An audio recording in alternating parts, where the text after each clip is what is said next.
ishyari ni ishuri rya nyuma umuntu yiga agahita ahinduka umurozi umunyeshyari n'umurozi ni abantu babiri b'amahasa batekereza kimwe bagendera mu nzira zimwe buri umunyeshyari n'umurozi abo bantu ushaka kubashyira muri kategori imwe cyane rwose kuko dore cyambere arabanza akagira ishyari yego yamaze kugira ishyari ahita atekereza kwica kavuga ati kanaka Jadimana yamuhaye imodoka yamuhaye etaje gute Imana yimuha nanjye narayibona akagira ishyari mu ishyari rero niho havamo kugambirira kukwica ariko ngiye mbona n'ubujiji kubera yuko ubundi se ikimana yateganyije ku muntu wagikuraho uciye byagenda nibyo byabi ni nyine ijambo rivuga umugambi w'Imana uko murwanya ni kurushaho kumusunikira imigisha none hari abantu ngewe nari ndi gusenga abantu barahindutse bene data bakristo umuntu arihana ngo Imana imbabarire igice cyo hasi cyageze intege nke ndumerwa unarongera ati Imana imbabarire nafashije Imana gusarura igice cyo hasi cyagize intege nkeya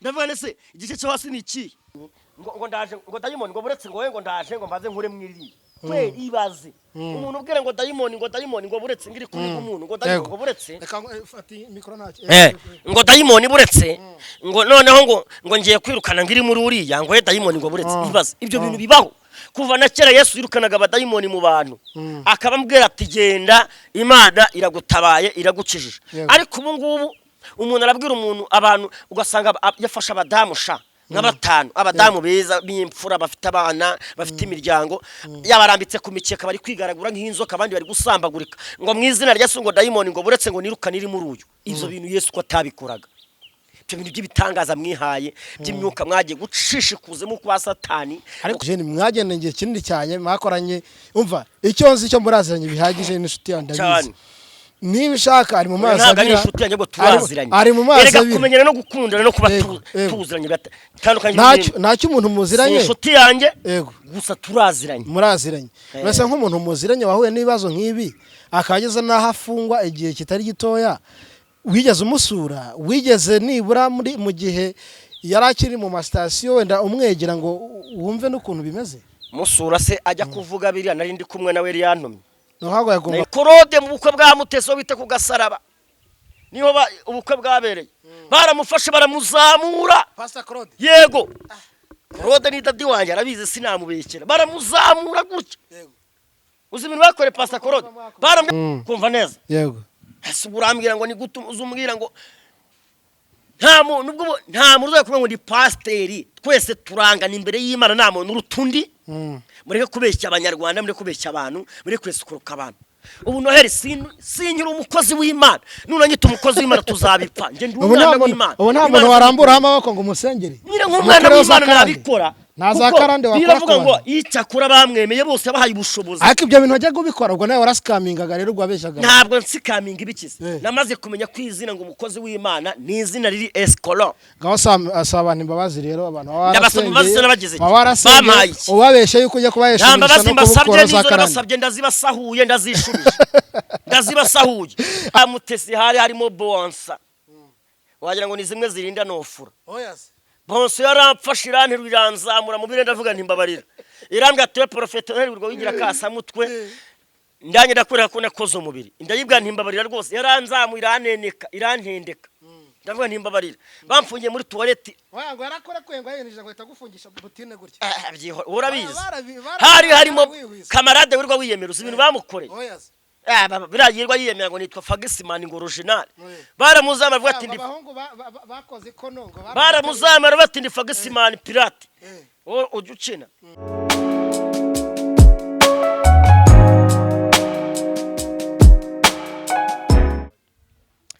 bakunzi ba Rwanda Shine TV turabasuhuje kandi tubahaye ikaze nk'ibisanzwe nizere ko mumeze neza natwe murebana ko tumeze neza cyane noneho iyo ndi kumwe n'icyamamare nk'iki ngiki bita numva nanjye ari amavuta urumva amavuta yongereye rero wenda tutagiye kure cyane Rwanda Shine TV kuri Instagram Rwanda Shine TV kuri YouTube Rwanda Shine TV kuri TikTok niba utarakora subscribe n'umwanya mwiza kugira ngo ikore rero reka twihute cyane tudatinze amagambo menshi turakwakiriye Prophet Noheli murakoze cyane Imana ibaho umugisha kunyakira kuri Rwanda Shine TV yego ari hashiyeho iminsi myinshi cyane cyangwa se igihe kitari kirekire cyane naherukaho ndetse ni na kinini ariko ndashimira Imana ko nongeye kuhagaruka.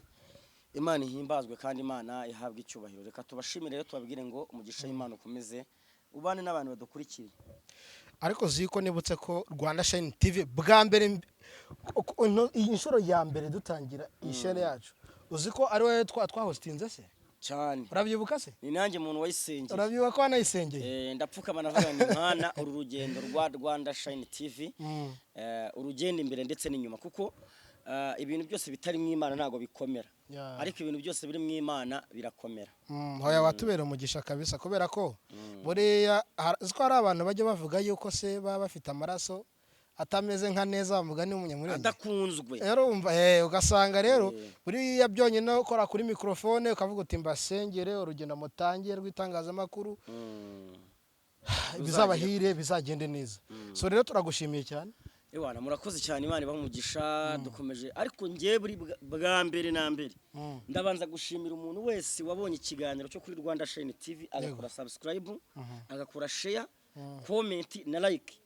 Uyu muntu ni umuntu umunyamumaro ni umuntu umunyamugisha ku buzima bwa CEO Jado nyiri Shine TV ni umuntu umumaro kuko buryo umuntu kwima subscribe Jado ntabwo wamubwira ngo mibyo kurya ngabiguhe ntabwo wamubwira ngo mamazi ngayaguhe. Nibyo nje nkunda kubwira abantu ngo ishyari ni ishuri rya nyuma umuntu yiga agahita hinduka umurozi. Umunyeshyari n'umurozi ni abantu babiri b'amahasa batekereza kimwe bagendera mu nzira zimwe. Buri umunyeshyari n'umurozi abo bantu ushaka kubashyira muri kategori imwe cyane rwose kuko dore cyambere arabanza akagira ishyari. Yego yamaze kugira ishyari ahita atekereza kwica kavuga ati kanaka Jadimana yamuhaye imodoka yamuhaye etaje gute Imana yimuha nanjye narayibona akagira ishyari mu ishyari rero niho havamo kugambirira kukwica. Ariko je mama nayo n'ubujiji kubera yuko ubundi se ikimana yateganyije ku muntu wagikuraho kuciye byagenda. Nibyo byabi ni nyine ijambo rivuga umugambi w'Imana uko murwanya ni kurushaho kumusunikira imigisha. None hari abantu ngewe nari ndi gusenga abantu barahindutse bene data abakristo umuntu arihana ngo Imana imbabarire igice cyo hasi cyageze intege nke ndumerwa unarongera ati Imana imbabarire nafashije Imana gusarura mu gice cyo hasi cyageze intege nkeya. Ndavuga nese igice cyo hasi ni iki muri iyi minsi rero nabonye ya Mana yarabibatije yagisenga inkoni ya Mose ngo ibizenguruka. Uri kumva neza noneho ngewe negera umudiyakoni ndamubaza nese ko uyu muntu yihaniye ngo igice cyo hasi cyageze intege nkeya Imana imubarire nize intege nke ahita ambwira ngo ni kwaje kwa pura kwa ndani chini ya ulinzi ngo biba byakaze byamunaniye. Umva datembagaye mbaza undi nese ko turi mu cyumba cy'amasengesho turi gusenga mbaza undi nese ko yihaniye ngo Imana imubabarire yafashije Imana gusarura niki yakoze. Arambwira ati buriya rero naroze umuntu arapfa apfa igihe cye kitageze nari nafashije Imana kugira gute gusarura urumva nisha umuntu ntaremwe. Rero niyo mpamvu mwitondera abantu bari hanze aha. Hano hanze hari abantu bafite umutima wa kimuntu nibyo hari n'abantu bafite umutima wa satani. Hari ibintu najya nemerana n'abakozi b'Imana bano ba Sandrine baza babeshya bameze nk'abafana ba Rayon Sport na APR. Ariko Sandrine ni inshuti yawe? Oya ntabwo ari inshuti yanjye nge ntabwo nje mbishuti n'abapagane brother. Kuba inshuti n'abapagane ntago ari byiza. Abapagane harapagane mu nsengero ni gutumbwira ngo niba Sandrine ko kari umuhanuzi yaratumwe n'Imana ari Uwiteka amuzanye kuri kamera aza kwigisha ibishego. Bibiliya ivuga ngo niba wanduye komeza wandure niba ukijijwe komeza ukizwe niba udashyushye ukabutarakaza uyazi ngiye kukuruka. Nese uburamye gusande n'umukozi w'Imana ayikorera iki? Imana imutuma kuvoma. Ntago yemera amavuta ye. Oya areke ya mavuta. Jado twumvikane nava mu kiganiro ngaguhereza. Oya turimo turaganira. Urambwira ngo amavuta ye aya mavuta ni godoro y'igihwagari. Uriya mama muraziranye cyane buri ibyo wavuga wamuvugaho ntago tera ibuye kuko mwagendanye kenshi nekereza yuko ushobora no kuba yewe ubu tuvugana sindi umukozi w'Imana namaze kubwira nukuri kuyamamaga sindi umukozi w'Imana impamvu ni hagenze bite nese Imana ndayikorera iki? Imana irantuma kuvoma abantu babivuga nabi. Oya njewe ndi umwana w'Imana Bibiliya ivuga ngo icyakora bamwemeye bose bakizera izina rye yabahaye ubushobozi n'ububasha bwo kwitwa abana b'Imana. Niba ndi umwana w'Imana impamvu ni iyi ngiyi biravuga ngo Yesu narerekanwe ko niyerekanwa tuzasa nawe. Icya kabiri ijambo rikavuga ngo twebwe turabo yaremye ituremera inzira nziza muri Kristo Yesu ngo tuyigenderemo. Impamvu Jado umwana w'Imana utari umukozi w'Imana ni Jado wibuka mikrofone gusa. Jado Yesu bamutera icumu ryo mu rubavu bakamutera imisumari. Yego. We waturutse mu bise by'amaraso ya Yesu. Ucungurwa n'amaraso ya Yesu. Bivuze ngo turi umwana w'Imana ko twabyawe na amaraso ya Yesu. Yesu uri umukozi w'Imana uyikorera iki? Tugarutse kuri Sandrine rero ubwo amavuta ye rwose. Ntabwo amavuta ye yemewe. Ibi bivuye kuri kamera. Niba ajya kuri kamera akavuga ngo ngenda ryoshye. Wararyoshye. Cyane ikiganiro kirahari nibavugisha ukuri nibavugisha akavuga ngo ngiwe ndaryoshye akigisha abantu ngo kugira ngo bagire amazi ngo bajye banywa bino biritiro ngo bibiri by'amazi by'ibicupa. Wowe n'umukozi w'Imana ayikorera iki? Arimo aravuga ku buzima rusange bw'abantu. Arimo aratanga inama z'ubuntu. Hari ikintu wamenya, hari ikintu utamenya, hari ikintu wavuga, hari ikintu utavuga. Niba turi abakozi b'Imana koko nitwera imbuto zikwiriye bihannye. Yego. Ariko Sandrine murebye mbona yera amaronji. Prophet kuri wowe umuntu wera imbuto z'Imana ni umuntu ukwiye kuba yitwara gute?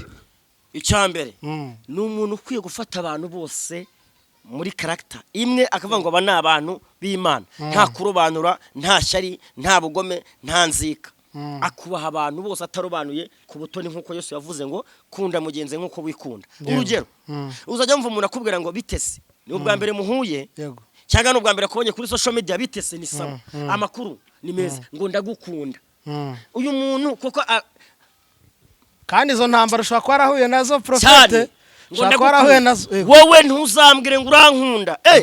Unkunda gute se nta kintu urama? Bibiliya avuga kuko Imana ashaka kubona akumva aragukunze bibaho. Utagira ibikorwa ntago ari urukundo bro.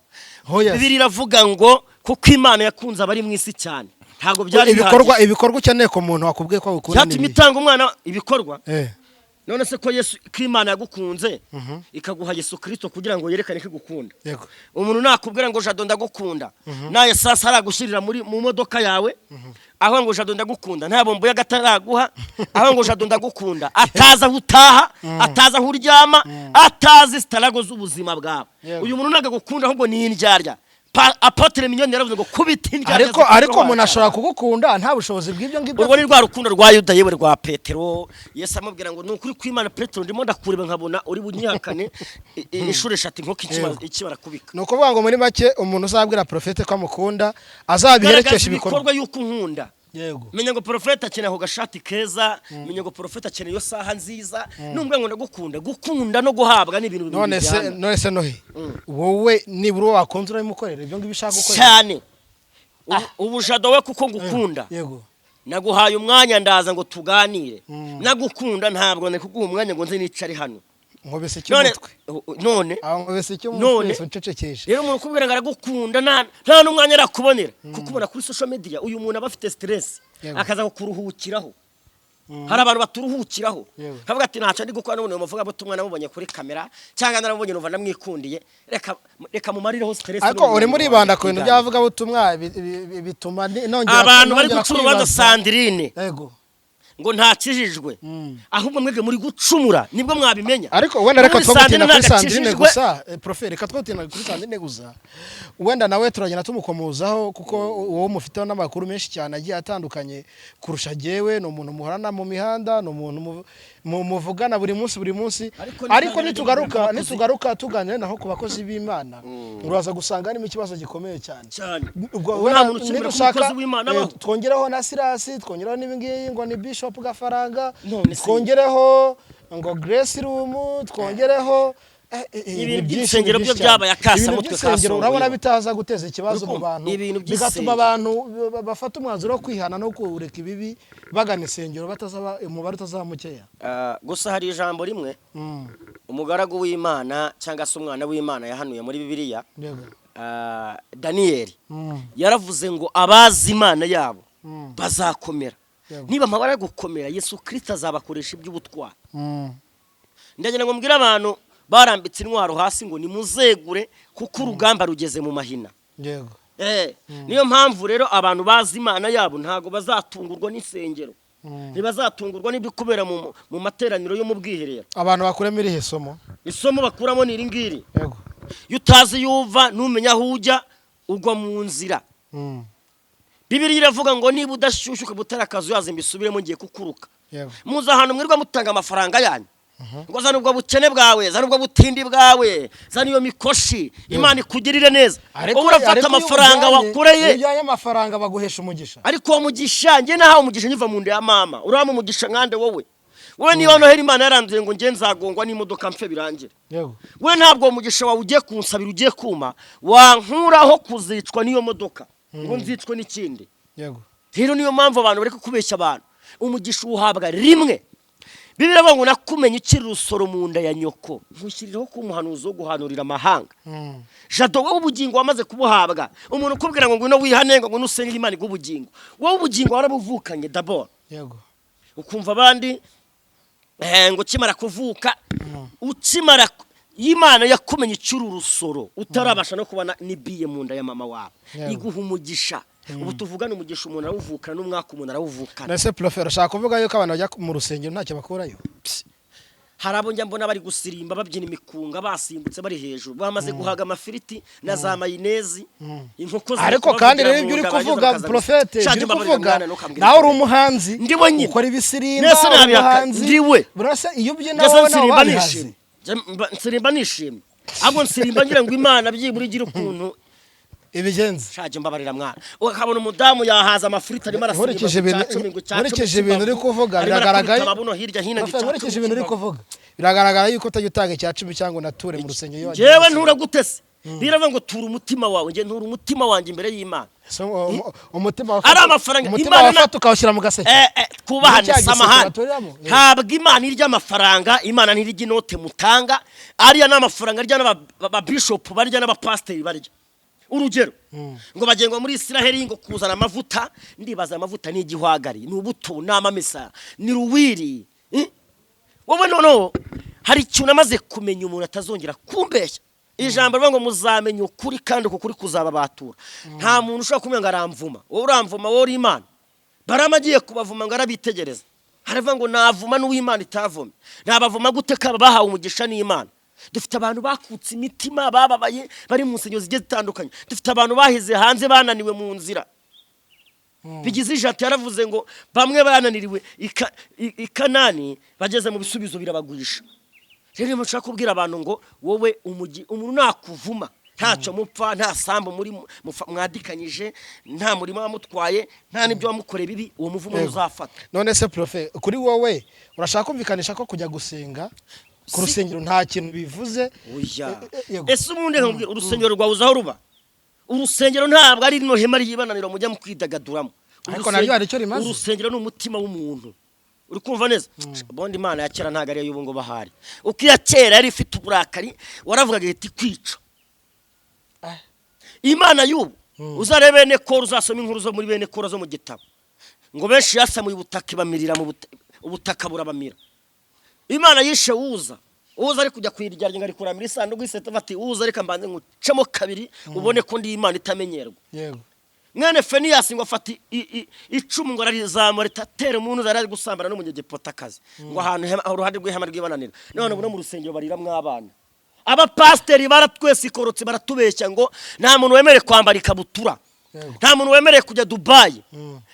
Ariko niba birirwa bajya ku Gisenyi badutwarira abadamu, badutwarira abana, badutwarira abakore beza baturyarnya abana bahiye bakeye. Aba pasteri baratwese ikoroka batubeshye ngo kujya kuri beach ku mazi. Ngo na amakosa ngo nibyaha nibo babikora. Nibo birirwa bambaye amakabutura ngo mu butayu na hehe mu nsengero deliverance batumariye abantu. Ubu leta isize itegeko riva ngo tugiye gupima bari mu rugo. Dukoreshe DNA sibyo? Tugende dupima muri rugo ture ko umwana mu rugo. Twasanga abana benshi baba pasteri. Bataraba bagabo. Aho nago ciro ubanza Mr. Na rubanza ariko bo. Nese urabiye ko bakubwiye ko kwambara ikabutura ari icyaha wowe. Urabiye ko bakubwiye ko kujya ku mazi uri umukristo cyangwa kuri Dove Hotel ukicara uri kumwe n'umugore utari wawe. Uye ko bakubwiye ko ari icyaha. Kuki sibo babikora? Sibo birirwa za gashora za mirayi. Sibo birirwa hirya ingiza kuri Muhazi. Dove Hotel ntabwo ari hotel ya gikristo mu Rwanda. Yego. ntabwo bagiye bavuga ko kwinjira muri Dove nta binyobwa bihaba. None se abantu birirwa banyweramo ziriya nzoga bazikura hanze. Bazikura hanze ko bya bintu numva bitoroshye. None se aba badamu mwirirwa mubona bashyira abapasiteri hanze. Uyu Pastor Kim mama Savo yagiye kumushyira hanze atari uko yamuterese mu rusengero. Ariko bari ibintu bya planka biraharawe muri iyi. Na planka gusanga ari nka jewe ubwanjye ibyo nkubwira nta planka se ubu apasiteri uyu Prophet Kim. Yego. Uyu Prophet Kim izi chat ziwe no mu diaspora zagiye hanze. Amubwira ngo namwereke ubwambure bwe. Yego. Ntabwo yamubeshyiraga aba pastor. None ikintu kibabaje mu buzima bwanjye gituma nanarira nkumva ndababaye n'ukuntu twebwe ubwacu twizerera mu bantu kurusha kwizera Imana. Icyambere ukabona ko pastor wawe ngo ari umuntu w'umunyamavuta ukomeye, ukabona hanyuma yuko yigisha ijambo ry'Imana, hanyuma yuko ava ku gatuti ibyaha byose nawe yabikora kuko ni umuntu. Icyo ni kimwe. Icya kabiri yambaye inyama n'amaraso. Icya gatatu nawe ni umunyantegenye. Ubu se hari ahantu kwagirana Yesu idakora papa. Hari ahantu mu izina rya Yesu bidakora. No, reka ntacyo ibintu abantu bataza kwibazaho. Reka ibintu by'insenyo tugiye tunabiveho. Tugiye kubiva ariko banza bagakantu ngasobanurira abantu ahantu mu izina rya Yesu idakora, ahantu toka Satani idakora. Mu cyumba kwa muka Potifari nyir'urugo adahari, abaje n'abagaragu badahari. Delila kuri imbere Samusoni we ntago bava ngo mu izina rya Yesu ugenda ukurikiye ureba.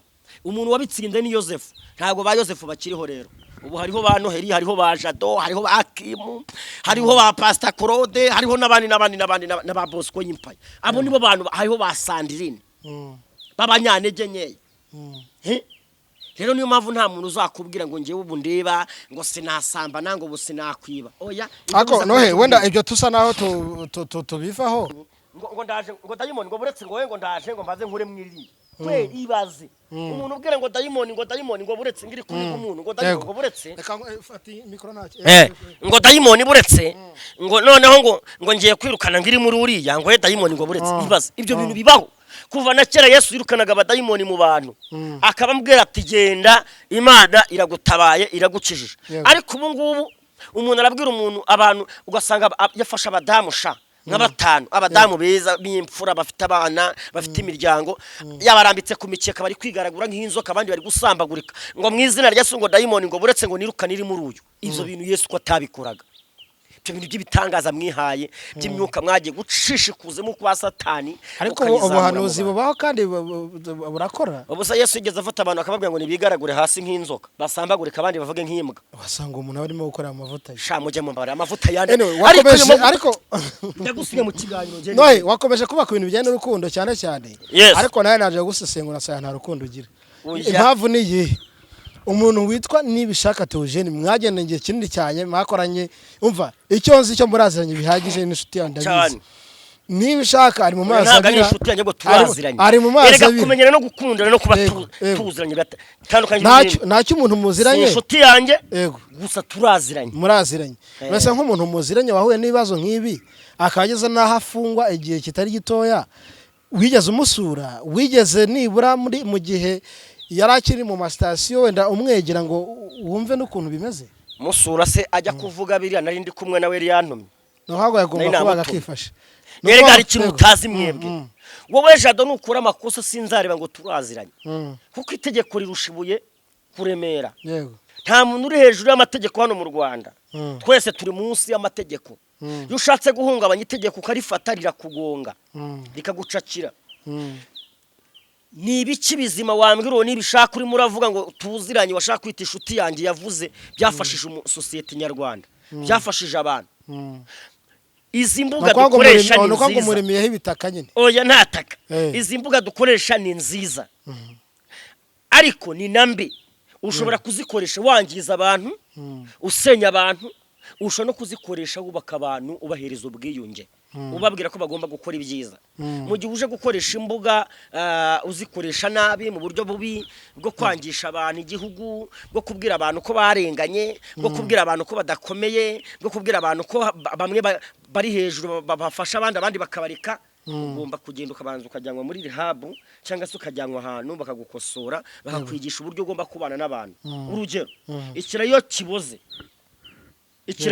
kiri mu bindi ukirekeramo cyangwa ugikuramo ukajya ukacishugunya cyangwa ukajya kugiharura ukakigira neza kugira ngo kitazongera kwangiza ibindi ubwo nibishaka turamwita ikirayi kiri mu none ibintu yavugaga ntago ari ibintu by'abantu bazima yagombaga kujyanwa mu igororero akabanza agahabwa uko abantu babana n'abandi ibyo ugomba kuvugira mu bantu n'ibyo utagomba kuvugira mu bantu yego kandi no mu mutima we bikamuvamo bigasibangana akaba umuntu muzima erega twese tuba kuri social media ariko tujye dukora ibintu biciye mu mucyo ibintu bizima bifatika urugero uriya mwana bwa mbere ajyanywe mu igororero ntiyanyurwa bwa kabiri aribwo yazaga avugira ati anshishikariza bwa mbere bari baramufunze aribwo yazaga avuga ngo Nyabugogo harahiye ahanura ubuhanuzi bw'ibinyoma ati Mutesi azashaka umugabo ufite uruhara umeze nkanjye abeshya none ati Mutesi rwa rugo rwe ati rwa rugo rwa Mutesi ntiruzakomera reka ngarukire Mutesi nubwo nigeze muvuga neza cyane ariko noho mugarukire reka mugarukire nyine hano no kumfungiramo ariko ntacyo Bibiliya avuga ngo hahirwa abapfa bapfire mu mwami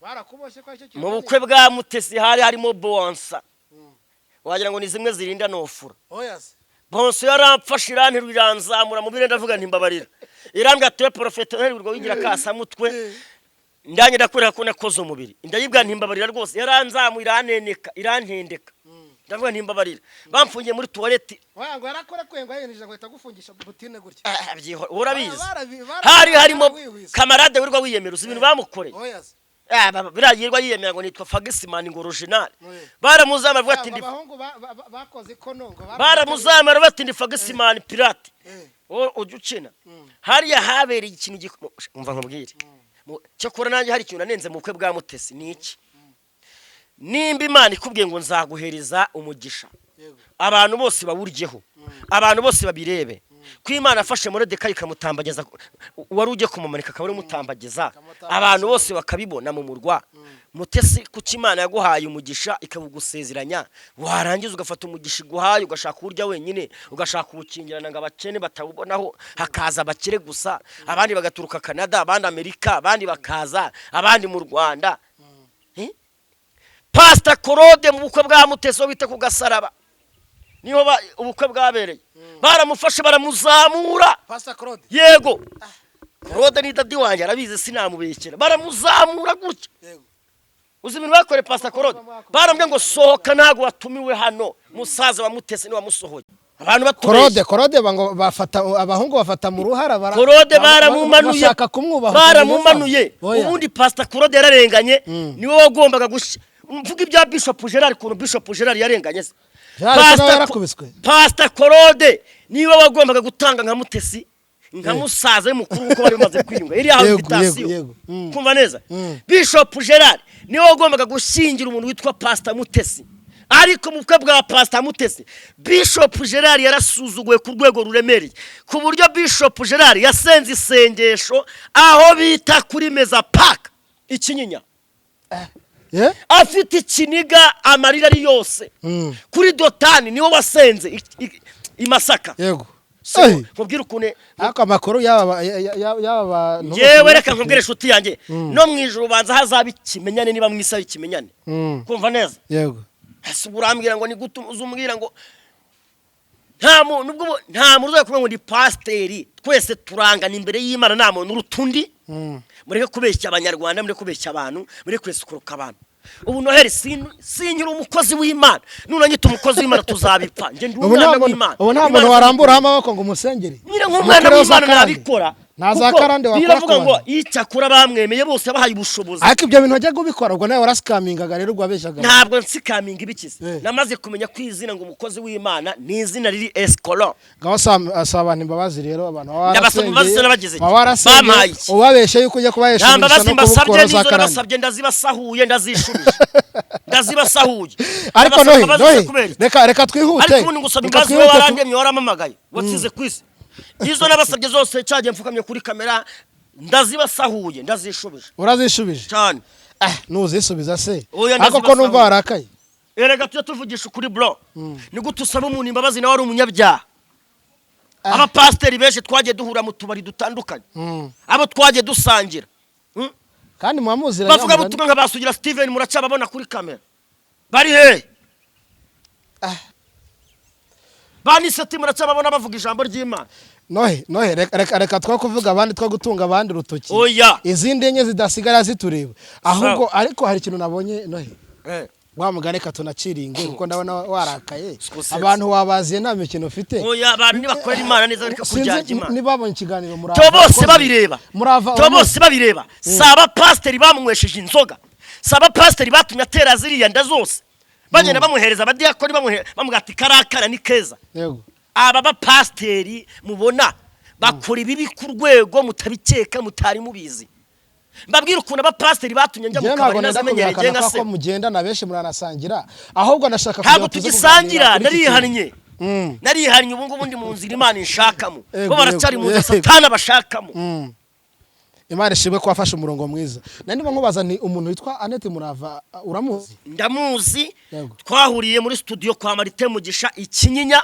indirimbo yitwa Igitambo bayishutinga nari impari ni Karenzo wayishutinze producer Marite niwe wakoze audio iri asiho nyiri ni Karenzo wayikoze umuriro ni producer Marite wayikoze rero Annette Murava ndamuzi ku rwego ruremere Annette Murava ngira ngo wenda hari amakuru menshi cyane wagiye Annette Murava wamugani Annette agenda na gafaranga Annette Murava ndetse na gafaranga ariko duko inkuru zabo zabaye trend inkuru zitabaye nziza wabonye yuko ibintu byabaye kuri gafaranga ni ibintu bidasanzwe aho ko yafungishijwe n'umugore ariko sindivuga ko yafungishijwe n'umugore ahubwo yafunzwe n'ibyaha yakoze byo gutoteza yego ihohoterwa rishingiye aho gonda bikosoye ariko icyo nshaka kuvuga nimugoroba Annette Murava yarasohoye ikiganiro arimo avuga yuko akumbuye umugabo we wakumbuye no kugango no kuririmba ngo ari kubona umugabo we oya nareke kubeshya neke gusikaminga abantu uramukumbuye se ariko njye ari inyabonye bwa mbere Annette Murava bakimara gufata agafaranga bamujyanye mu igororero yasohoye ifoto ye n'umugabo we yego yandikaho ngo I miss you mukanya sohora indi yandikaho ngo Imana ikwiteho ibaze nabifashe nkaho ari ugushinyagura nje yego umuntu ari mu maboko ataraye ngo Imana imwiteho kandi biravuga ko hano hanze ku mihanda biravugwa ko ari wowe ariko rero ntekereza ko ayo magambo yanditse bishobora kuba ari nka kwa kuntu umuntu yicuza kuba harabaye kuba byarageze hariya kandi abona noneho nta n'icyo anabikoraho bura ntaho bihurira wenda bikaba byarageze ku rwego hatabitekerezagaho reka nkubwire ntabwo ariko nge nabifata wenda urumva ari nk'igihe ariko mwabonye Annette Murava asohoka mu modoka kuri RIB ukuntu yasohotse yiruka mwabibonye mwabonye ukuntu yasohotse mu modoka akayisimbuka hafi yo kuvunika ari kugenda yiruka shamuje mu mbabare ubona byaraterwaga n'iki nayo njewe icyo navuga cyo bantu batangiye kuvuga ngo gafaranga nava muri narangiza igihano ciwe ngo azahita akora divorce mujye muri gucekera umuntu ashobora no gusokamo ahubwo bagakundana kurenza yego ashobora no gusekamo urugo rugakomera kurenza ariko icyo nzi cyo gafaranga ni umushi reka dufate ikibazo cya gafaranga cyase ko byabaye tubyishyireho reka tubyishyireho ari wowe wabigenza yewe umfungishije kuko urumva izuko yanamugemuriraga anabiryaga of course njewe sinjamenya kurya imboga cyangwa cyo hirya hino uramutse umfungishije yego uri umudamu wanjye narangiza igihano nahawe mita njya no bambwire ngo uratashye mita nshaka umwavoka mita mvuga nti divorce ako kanya no gutaha sinaza mu rugo nafata hoteli apartment nkariba mu kwezi divorce karangiye tukagabana ugacaho nanjye ngacaho ariko umugore ni umuntu ukomeye umuntu mwabyaranye burya mwarabaye umuntu umugore n'umwana wundi bro umugore n'umwana wundi ahubwo umwana yakubyariye niwe mwana mwamufitanye isano ku rwego runaremereye yego kuko umugore mwarahu yakuze n'umugabo muhura kuze abantu bakoze divorce bose nuko batakundanye sheri shushu bebe urukundo rudacura n'urwa Yesu abantu barahinduka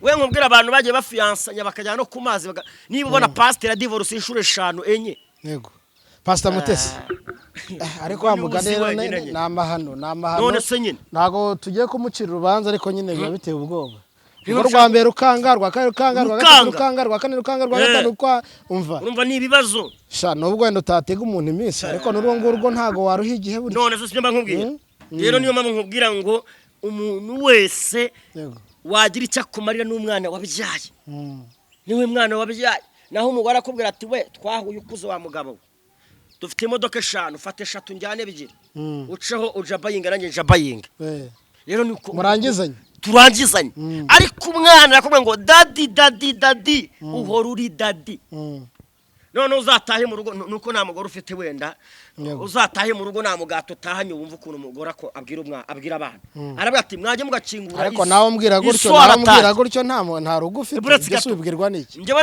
reka kuba mu ngo z'abantu urumva njyewe ndi imfubyi nta mama ngira nta data mfite kandi wasanga ibyo bintu byitwaza yitereta nk'umukobwa kugira ngo agire ibintu agufasha ngo remfubye ngo nta azazihore Imana itangiriye ikantwara mama wamijyaye mfite imyaka 5 we yazingira ngo amarire ariko hari abasore ngo babyitwaze ibyo ni abasore ntaga bari abasore ni abahungu abo ngabo yego abo ni abahungu bakora ibi rero icyo nshaka kukubwira ngo njyewe Imana yabanye nanjye y'umugore utashye nta mugato cyabwira abana ngo mukingurire iso aratashye ariko uzo n'umugato bati mukingurire dadi ntabwo mwamenye ko dadi yaje dadi na iso biba bigiye bikoreshwa ahantu hatandukanye bitewe nuko witwaye dadi ni igihe watashye ufite ikintu yego iso ni igihe watashye nta kintu ufite uri sunyare uri sugabo nyine uvuga ati byanshanze byanyobeye yego twa turimo dukomoza kora neti murava ikiganiro cye nakirebye cyose ndakirangiza none wabonye mwiki nk'umunyamakuru umusesenguzi ikintu nabonyemo Aneti urabona ko ari mu gihe cyo gusa naho ari kwicuza ibyabaye kubera ko urebye uburyo arimo avuga ko kumbuye umugabo we kumbuye ngo ibiki ariko wareba nanone inkubiri yaciyeho mu minsi ishize ubona ibintu yabishyizemo imbaraga ubona noneho n'itangazamakuru yabiciye amazi ubonaga ko mu by'ukuri yari yamaramaje ariko kugeza ubu ngubu ndibaza Prophete Noheli ni ikihe kintu kuri couple ya Aneti Murava na Gafaranga ni ikihe kintu niye nama wabagira ni ikihe kintu wasaba Aneti Murava Aneti Murava icambere akimara kubona Gafaranga ari hanze Gafaranga arafunze akimara kubona Gafaranga leta imugiriye impuhe cyangwa imbabazi ikamurekura cyangwa ashoje igihano cye nubwo tutaramenya ngo ni ikihe kingana gute bimeze gute azegera umugabo bwati mbabarira yego kubyabaye byose bitabaye ibyo Gafaranga ndamubuzi Gafaranga Imana yamugiriye neza acukura gatuwarete Gafaranga tuvukana mwana kuzakibuye hiryo ngiye yego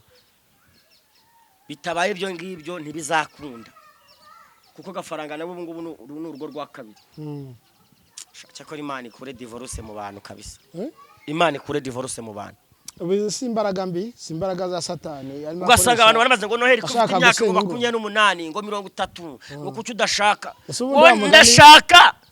ndashaka we nibiri ku bantu ibiri kuba narakomeretse yego nakomeretse kubera nta rugo rugenda rubaho nk'urundi narireze narakomeretse kubera ukuntu nireze nyiri muto yego nkomeretswe n'ubuzima no kurira mu kiderenga Nyabugogo musibiraro hantu hose nje no gukomereka nshaka no kwango wowe wanze utashaka kwifurize kudivorce bizabo ntago uzashaka nohe nemba no muntu duhuje nzashaka ubwo so umuntu muhuje no zaba yitwaye gute n'umuntu nyine nzabona kankunda ntacyo ashingiyeho yego nategete ibintu nkeneyeho kandi burya ngo umuntu muzabana iyo muhuyura bimenye n'umutazabana iyo muhuye murabimenye yego rega buriya jado nk'umuntu mumanye imyaka 2-3 ubu muzi umaze yego ariko umuntu araje mu muhuriye kuri social media muhuriye n'ahandi cyangwa muteretanye icyumweru kimwe ukwezi kumwe mutangiye gupanga ubukwe aho ba wahiye aho ngabo warangiye